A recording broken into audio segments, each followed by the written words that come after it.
देखी भैया फागुन के मस्त महीना में एक जने के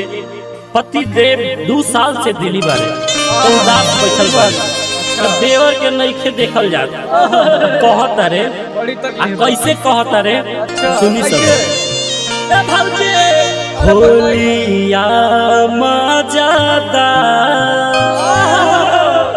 ए भौजी के करा से खेलाबू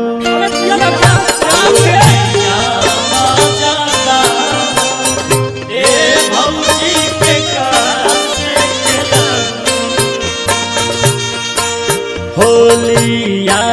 मजादा ए भौजी के करा से खेलाबू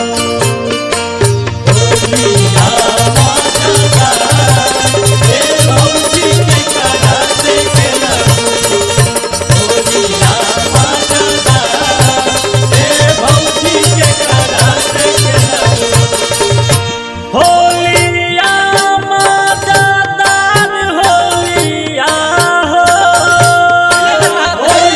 ए भौजी के करा से खेलाबू होलिया मजादा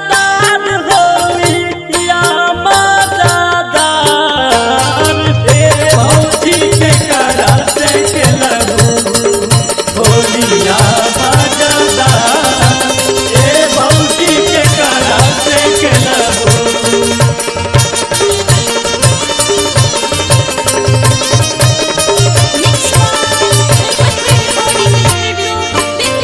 भैया तो गैले परदेस समाजा मारे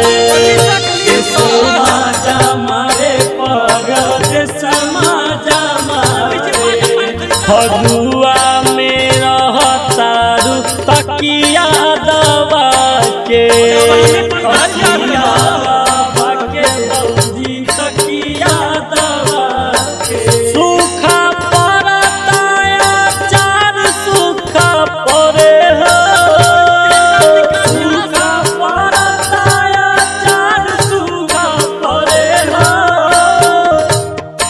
सूखा परताया चार सूखा परताया चार ए भौजी के करा से खेला